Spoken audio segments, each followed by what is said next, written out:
नमस्कार, स्वागत है आपका राज्यसभा टीवी में। मैं हूं आपके साथ अमृता चौरसिया। बुलेटिन की शुरुआत करेंगे सुर्खियों के साथ।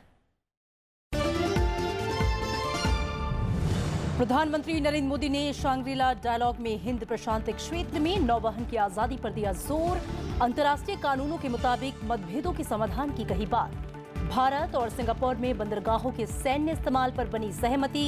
द्विपक्षीय वार्ता के बाद दोनों देशों के बीच आर्थिक सहयोग और साइबर सुरक्षा समेत 8 करार।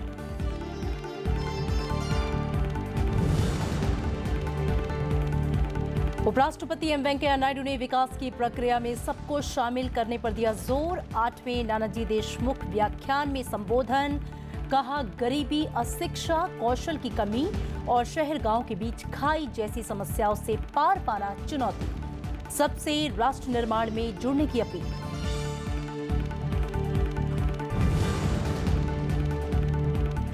कर्नाटक में 6 जून को मंत्रिमंडल विस्तार। मंत्रालयों के बंटवारे पर कांग्रेस जेडीएस में बनी सहमति। गठबंधन सरकार चलाने के लिए सिद्धरामैया की अगुवाई में बनेगी 5 सदस्यीय समन्वय समिति।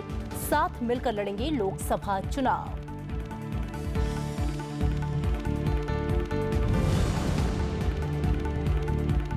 काले धन और बेनामी संपत्ति की सूचना देने वालों को मिलेगा भारी इनाम। सीबीडीटी ने पुख्ता जानकारी देने पर 1 करोड़ रुपए तक देने का किया ऐलान। विदेशों में काले धन की जानकारी देने पर मिलेंगे 5 करोड़ रुपए। सूचना देने वालों की पहचान रखी जाएगी गुप्त।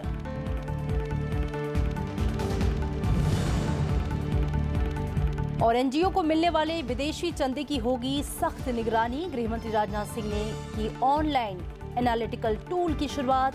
चंदे के स्रोत और इस्तेमाल पर रखी जाएगी कड़ी नजर।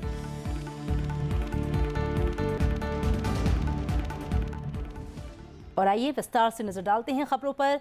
प्रधानमंत्री नरेंद्र मोदी ने आज सिंगापुर में शांग्रीला डायलॉग में हिस्सा लिया।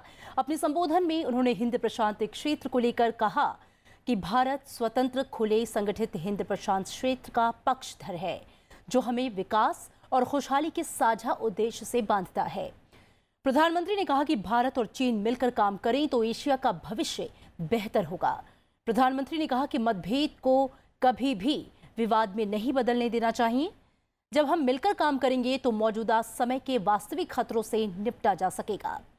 प्रधानमंत्री ने अपने संबोधन में यह भी कहा कि अमेरिका के साथ भारत के रिश्ते गहरे हुए हैं और ये दोनों देशों के बीच आपसी समझदारी पर आधारित है। Our interests in the region are vast and our engagements is deep. In the Indian Ocean region, our relationships are becoming stronger. We are also helping build economic capabilities and improve maritime security for our friends and partners. I firmly believe that Asia and the world will have a better future when India and China work together in trust and confidence, sensitive to each other's interests. We see growing mutual insecurity and rising military expenditure. Internal dislocations turning into external tensions and new fault lines in trade and competition in the global commons. Above all, we see accession of power over recourse to international norms. प्रधानमंत्री नरेंद्र मोदी की Singapore यात्रा के दौरान भारत के साथ इसके संबंधों में एक और नया आयाम जुड़ा है। दोनों देश अब एक दूसरे के बंदरगाहों का सैन्य उपयोग कर सकेंगे। सिंगापुर के साथ शुक्रवार को हुए 8 समझौतों में लॉजिस्टिकल एग्रीमेंट काफी अहम है। इस मौके पर दोनों देशों के व्यावसायिक और सरकारी संस्थानों के बीच भी अलग से 14 समझौते हुए हैं। सिंगापुर यात्रा के दूसरे दिन शुक्रवार को प्रधानमंत्री नरेंद्र मोदी ने सिंगापुर के प्रधानमंत्री ली सिन लुंग के साथ शिखर वार्ता की। इसके बाद दोनों देशों के बीच 8 समझौतों पर हस्ताक्षर हुए। इन समझौतों में दोनों देशों की नौसेना के बीच लॉजिस्टिकल एग्रीमेंट अहम है। इनमें एक दूसरे के नौसैनिक अड्डों का सामरिक इस्तेमाल और जल जहाज, पनडुब्बी और लड़ाकू विमान के क्षेत्रों में सहयोग शामिल है। हिंद महासागर में स्थित सिंगापुर के सामरिक लिहाज से ये खास है। प्रधानमंत्री ली और मैंने वैश्विक और क्षेत्रीय चुनौतियों पर अपनी चिंताओं को साझा किया। हम दोनों ने मैरीटाइम सिक्योरिटी पर अपने सैद्धांतिक विचारों की पुनः पुष्टि की। आने वाले समय में साइबर सिक्योरिटी और अतिवादी तथा आतंकवाद से निपटना हमारे सहयोग के महत्वपूर्ण क्षेत्र होंगे। हम इन्हें अपने देशों के लिए सबसे बड़े खतरों में मानते हैं। Secondly, our defense ties have strengthened. Our navies have signed an agreement today, or exchanged an agreement today on logistics cooperation. We will celebrate the 25th anniversary of the annual Singapore-India Maritime Bilateral Exercise, or SIMBEX, this year. दोनों देशों के बीच हुए अन्य समझौतों में cyber सुरक्षा, मादक पदार्थों की तस्करी रोकना, जन शिकायत और पेंशन के क्षेत्र में सहयोग, वित्त और योजना निर्माण के क्षेत्र में सहयोग शामिल हैं। दोनों देश एक दूसरे के नर्सिंग की डिग्रियों को मान्यता देंगे। दोनों देशों के बीच व्यावसायिक और सरकारी संस्थानों के बीच भी 14 समझौते हुए जो खास तौर पर स्किल डेवलपमेंट और इनोवेशन पर आधारित हैं। Agro-processing as well as in supply chain management in this particular sector. He encouraged companies working in the fields of water management and treatment. This is something where Singapore has huge strengths and something that we could learn from. And another point that emerged out of his discussions was a great appreciation for India's talent, India's capabilities in IT and in IT-enabled services. Media को संबोधित करते हुए Singapore के प्रधानमंत्री ली सिन लुंग ने क्षेत्रीय स्थायित्व के मामले में भारत के साथ मिलकर काम करने की बात कही। प्रधानमंत्री नरेंद्र मोदी ने हिंद प्रशांत में कानून पर आधारित आचरण की सलाह दी। उनका इशारा इस इलाके में चीन की एकाधिकारवादी प्रवृत्ति की तरफ था। हमने खुले, स्थिर और उचित अंतर्राष्ट्रीय ट्रेड रिजिम को बनाए रखने की जरूरत पर भी सहमति व्यक्त की है और रूल बेस्ड ऑर्डर के प्रति अपनी प्रतिबद्धता दिखाई है। सिंगापुर भारत में दूसरा सबसे बड़ा निवेशक है। तकनीक समेत कई क्षेत्रों में भारत के साथ उसके गहरे संबंध हैं। इसे और आगे ले जाने का प्रयास किया जा रहा है। भारत का सबसे बड़ा नौसैनिक अभ्यास भी सिंगापुर के साथ होता है। आसियान की अध्यक्षता भी अभी सिंगापुर के पास है। प्रधानमंत्री नरेंद्र मोदी आसियान के साथ विस्तृत व्यापारिक सहयोग संधि को अंतिम रूप देने पर काम कर रहे हैं। अखिलेश सुमन, राज्यसभा टीवी। प्रधानमंत्री नरेंद्र मोदी ने आज सिंगापुर में नानयांग तकनीकी विश्वविद्यालय का दौरा किया। उन्होंने यूनिवर्सिटी के छात्रों और प्रोफेसर्स के साथ संवाद किया। उन्होंने ट्रांसफॉर्मिंग एशिया थ्रू इनोवेशन विषय पर सेमिनार में शिरकत की। उन्होंने जीवन के हर क्षेत्र में इनोवेशन पर जोर दिया। प्रधानमंत्री ने कहा कि आज तकनीक दुनिया भर के लाखों लोगों को आवाज दे रही है और सामाजिक बाधाओं को तोड़कर आपस में जोड़ रही है। प्रधानमंत्री नरेंद्र मोदी ने सिंगापुर में नानयांग तकनीकी विश्वविद्यालय का दौरा किया। उन्होंने विद्यार्थियों और प्रोफेसर से बातचीत की। प्रधानमंत्री ने कहा कि गुड गवर्नेंस के लिए तकनीक की महत्वपूर्ण भूमिका है। उन्होंने प्रौद्योगिकी के सस्ते होने और उसके उपयोगकर्ता के अनुकूल होने पर जोर दिया। उन्होंने कहा कि तकनीक मानवीय मूल्यों के साथ 21वीं शताब्दी की चुनौतियों का समाधान करने में सक्षम है। अगर इनोवेशन, टेक्नोलॉजी अगर dedicated to the human values है तो वो मानव जात की एक बहुत बड़ी ताकत बन सकता है। टेक्नोलॉजी एम्पावरमेंट करती है और जब एम्पावरमेंट होता है तो इंक्लूजन के लिए वो अपने आप में दरवाजे खोल देती है। और मैं मानता हूं कि technology driven society social divide को कम करने का एक बहुत बड़ा साधन बन सकती है। 21वीं सदी की चुनौतियों के सवाल पर प्रधानमंत्री ने कहा कि इंसान को रोजगार, कौशल विकास, कृषि उत्पादकता, साफ पानी, प्रदूषण और जलवायु परिवर्तन जैसी कई चुनौतियों का सामना करना होगा। 21वीं सदी को एशिया की सदी बना के रहना है। ये एक बहुत बड़ी चुनौती है क्योंकि सदियों से हम लोगों ने उस प्रकार की जिंदगी गुजारी है।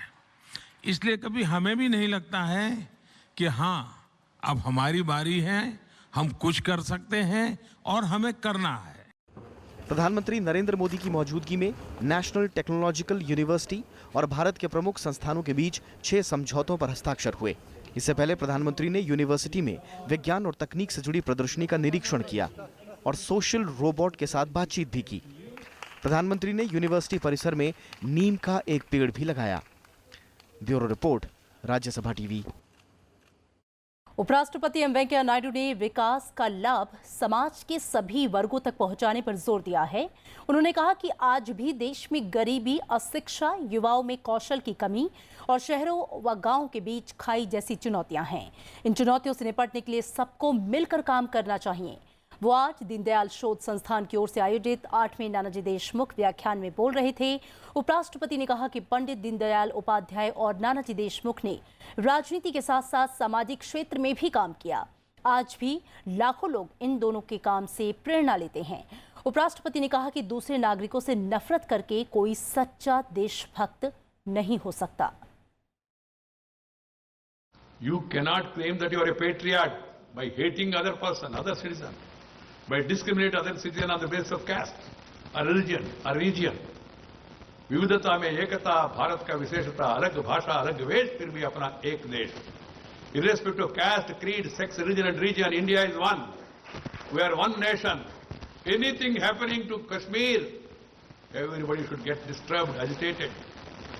Anything happening in Arunachal Pradesh, everybody, even in Kutch or even in Kanyakumari, should be concerned.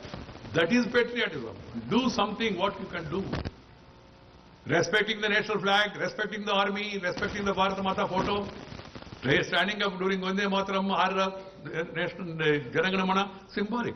But the real patriotism, real Deshabhakti is concerned about all in the country.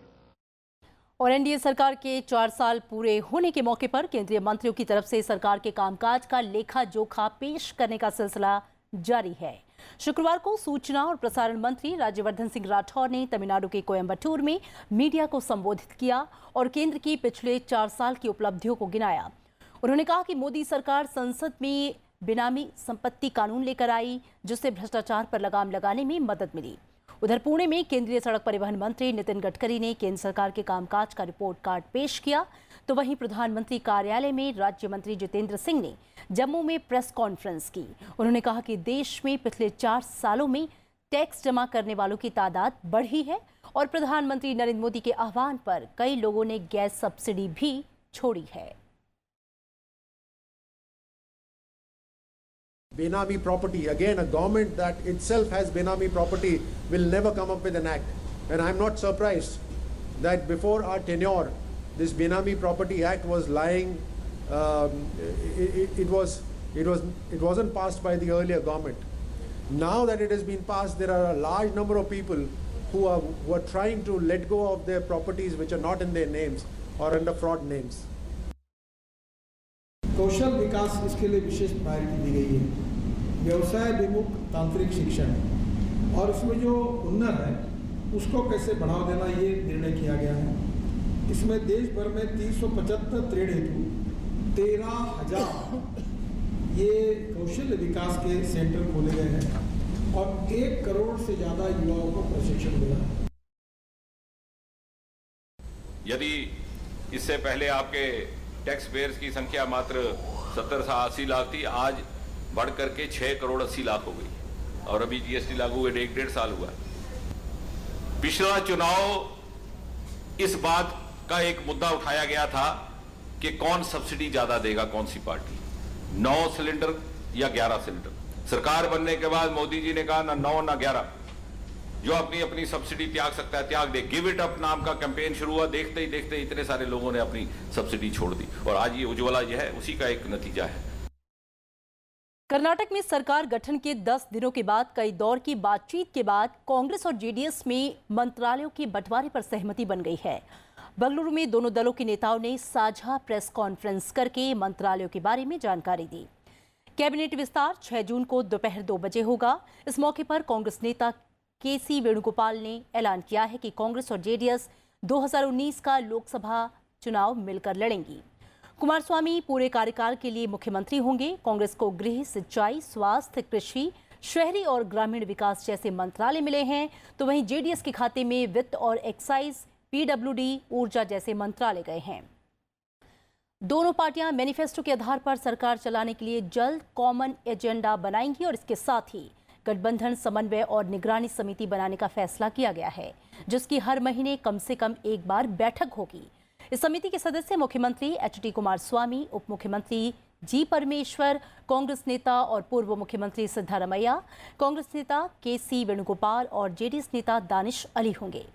Siddaramaiah समिति के चेयरमैन और दानिश अली संयोजक होंगे। यही समिति वैधानिक बोर्ड और corporation की नियुक्तियां करेगी। इन बोर्ड और कॉरपोरेशन में 2/3 नियुक्तियां कांग्रेस से और 1/3 नियुक्तियां जेडीएस से होंगी। Congress and JDS will fight the next Lok Sabha election as pre-poll allies. The exact distribution of seats will be worked out and announced later. Both the Congress and JDS reiterate their firm resolve to ensure the coalition government headed by Sri H.D. Kumaraswamy completes its full 5-year term. Today, myself and Deputy Chief Minister we met Honorable Governor. Due to his prior engagement in Delhi from Sunday morning to 6th evening, to 5th evening, ultimately has given the time to swearing ceremony. Wednesday, 2 o'clock, we fixed the time to swearing ceremony program. सरकार को बेनामी लेन then, बेनामी संपत्ति और विदेशों में काले धन की पुख्ता जानकारी देने पर अब आप मालामाल हो सकते हैं। आयकर विभाग बेनामी लेन देन और संपत्ति की जानकारी देने पर 1 करोड़ रुपए तक का इनाम देगा। विदेशों में रखे काले धन की जानकारी देने पर 5 करोड़ रुपए तक मिलेंगे। सीबीडीटी ने आज बेनामी ट्रांजैक्शन इन्फॉर्मेट्स रिवॉर्ड स्कीम 2018 की घोषणा की है। वहीं इनकम टैक्स इन्फॉर्मेट्स रिवॉर्ड स्कीम के तहत टैक्स चोरी की जानकारी देने पर 50 लाख रुपए तक मिलेंगे। इसके तहत विदेशी नागरिकों समेत कोई भी नागरिक संयुक्त और अतिरिक्त आयुक्त को बेनामी लेन देन की जानकारी दे सकते हैं। इस स्कीम का मकसद लोगों का ऐसी जानकारी देने के लिए प्रोत्साहित करना है। सूचना देने वालों की पहचान गुप्त रखी जाएगी।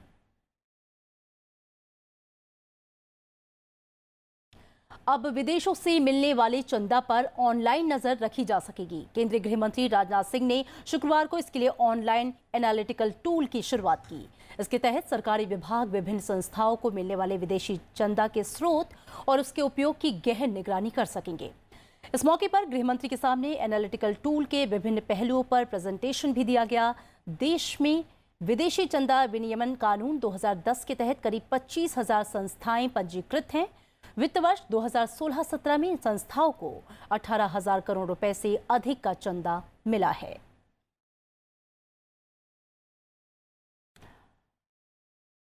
मई के महीने में कुल जीएसटी कलेक्शन 94,016 करोड़ रुपए हुआ, जो पिछले वित्तीय वर्ष के मासिक औसत से काफी अधिक है। मई में सीजीएसटी 15,866 करोड़, एसजीएसटी 21,691 करोड़ और आईजीएसटी में 49,120 करोड़ रुपए आए। वहीं 62,47,000 लोगों ने जीएसटीआर 3B रिटर्न फाइल किया है।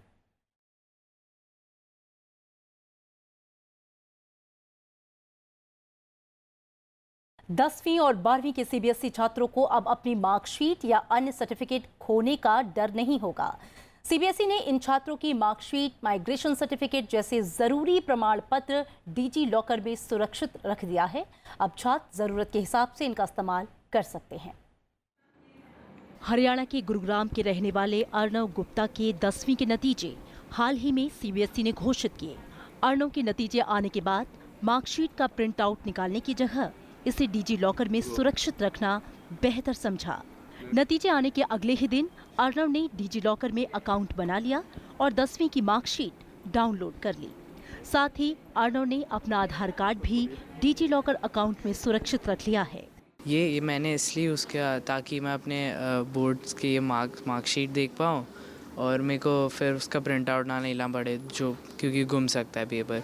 बहुत इजीली मैंने बस डिजी लॉकर का ऐप डाउनलोड करके आधार कार्ड से लिंक करके मेरी सारी जो इन्फॉर्मेशन थी, मेरी मार्कशीट सब उसमें ऑटोमेटिकली आ गई। मुझे ज़्यादा कुछ करने की ज़रूरत नहीं पड़ी। रोल नंबर डाल दिया तो मार्कशीट आ गई, आधार कार्ड का नंबर डाल दिया तो आधार कार्ड पूरा उसमें आ गया। सीबीएसई के मौजूदा सत्र के अलावा साल 2004 के पास हुए सभी छात्रों को उनकी मार्कशीट और अन्य सर्टिफिकेट डिजी लॉकर पर उपलब्ध करवाए गए हैं। इसके लिए छात्रों को digilocker.gov.in पर जाकर अकाउंट बनाना होगा या फिर अपने स्मार्टफोन से ऐप डाउनलोड करना होगा। इसके लिए मोबाइल नंबर जरूरी है। यूजर नेम और पासवर्ड क्रिएट करने के अलावा वन टाइम पासवर्ड के माध्यम से मोबाइल नंबर का सत्यापन किया जाएगा। इसके बाद डिजी लॉकर अकाउंट तैयार हो जाएगा। सीबीएसई ने अब तक 5 करोड़ सर्टिफिकेट डिजी लॉकर में सुरक्षित रख दिए हैं। इसमें अगर कोई ऑनलाइन वेरिफिकेशन करना चाहते हैं, जो भी इंस्टीट्यूशंस हैं, उन्हें भी यही प्रक्रिया फॉलो करनी पड़ेगी। और उसी के साथ साथ अगर कोई एडमिटिंग इंस्टीट्यूशंस हैं, वो अगर किसी बच्चे के मार्क्स को वेरीफाई करना चाहते हैं तो वो भी ऑनलाइन वेरीफाई किए जा सकते हैं। डिजी लॉकर में प्रमाण पत्रों के अलावा ड्राइविंग लाइसेंस, वाहन की RC, registration certificate, pan card जैसे कागजात की सॉफ्ट कॉपी भी रखी जा सकती है।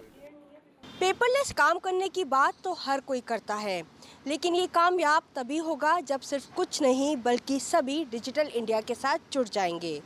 केंद्र सरकार ने अब छात्रों को डिजी लॉकर के साथ जोड़ डिजिटल इंडिया की ओर एक और कदम बढ़ाया है।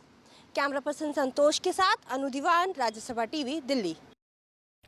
किसानों का गांव बंद आंदोलन आज से शुरू हो गया है। इसके तहत अगले 10 दिन तक किसान फल, सब्जियां और दूध नहीं बेचेंगे। ऐसे में लोगों को इन चीजों की किल्लत का सामना करना पड़ सकता है। भारतीय किसान यूनियन समेत 170 से अधिक संगठन हड़ताल में हिस्सा ले रहे हैं। भारतीय किसान यूनियन का दावा है कि गांव बंद को किसानों का भारी समर्थन मिल रहा है। किसान स्वामीनाथन आयोग की सिफारिशें लागू करने और कर्ज माफ करने समेत कई दूसरी मांगों को लेकर हड़ताल कर रहे हैं। स्वामीनाथन आयोग का गठन साल 2004 में हुआ था। आयोग ने साल 2010 में रिपोर्ट दी थी। हालांकि कई जगहों पर किसान इस हड़ताल में शामिल नहीं हैं।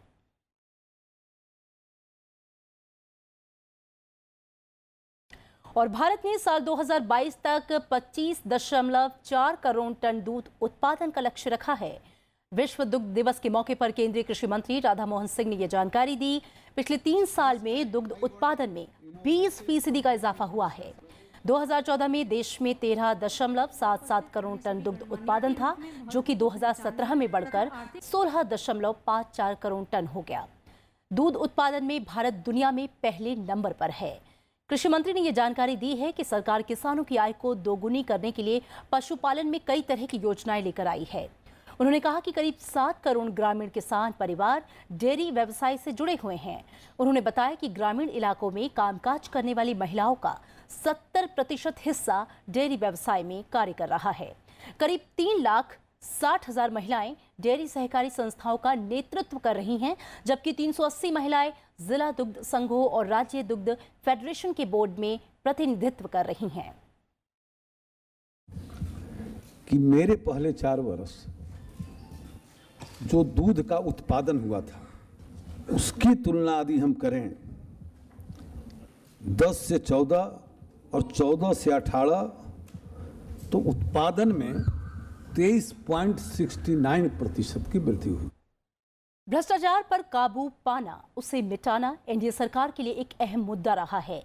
इस दिशा में सरकार ने कई कदम भी उठाए। उनमें सबसे महत्वपूर्ण और महत्वाकांक्षी कदम था डिमोनेटाइजेशन, यानी जिसे आम भाषा में नोटबंदी कहा गया। विपक्ष ने भले ही इस कदम की आलोचना की हो, लेकिन विश्व बैंक सहित कई संस्थानों और अर्थशास्त्रियों ने इसे भ्रष्टाचार पर लगाम लगाने के साथ साथ आर्थिक सुधारों की दिशा में एक बहुत बड़ा कदम बताया है।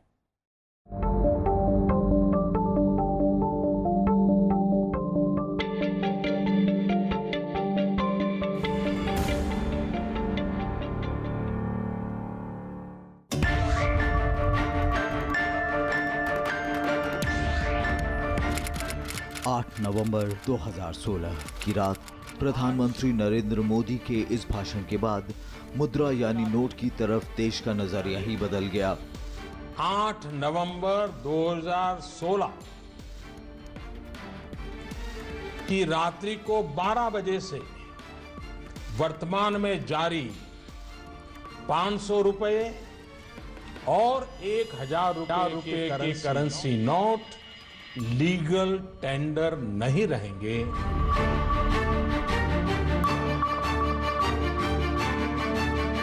इस कदम से उस नकदी पर रोक लग गई जिसका न कोई हिसाब था न किताब। It was a necessary evil. It was a shock to the system. The system had got used to a certain level and a certain way of working, and this came like a bolt from the blue.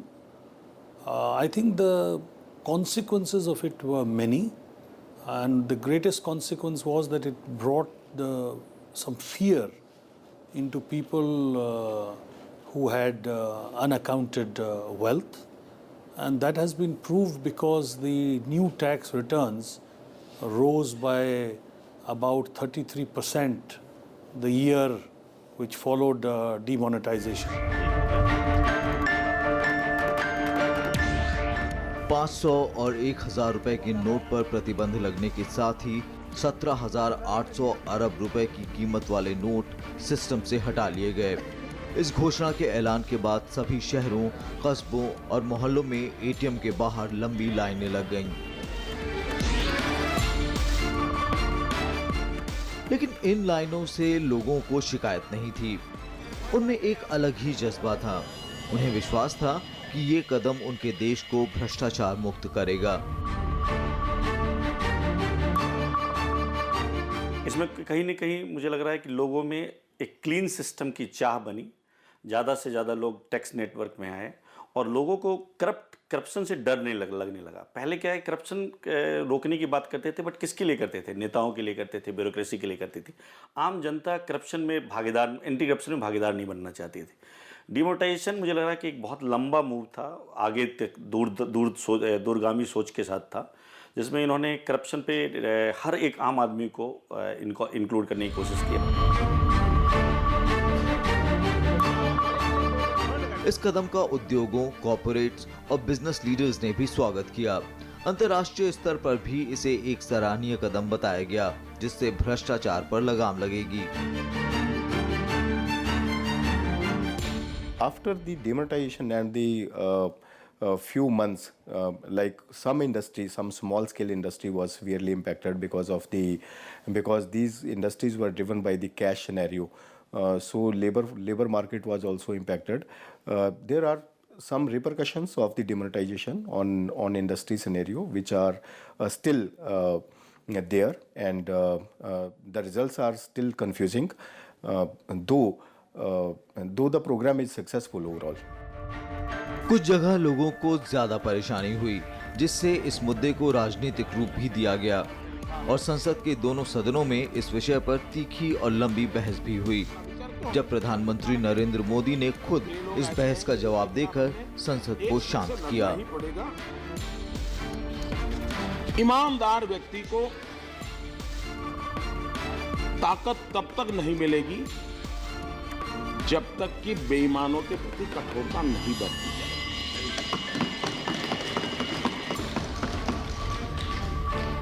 और इसलिए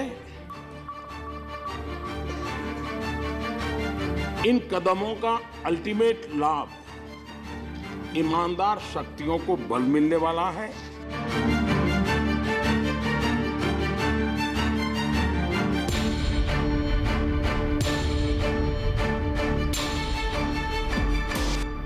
नोटबंदी के कितने फायदे हुए, इस बात पर शायद आम राय में कई मतभेद रहे होंगे, लेकिन इस बात को नज़रअंदाज नहीं किया जा सकता कि नीतिगत स्तर पर एक ऐसा कदम था जिसकी मंशा थी एक साफ सुथरी प्रशासनिक प्रणाली को देना। नई दिल्ली से रजत केन, राज्यसभा टीवी के लिए।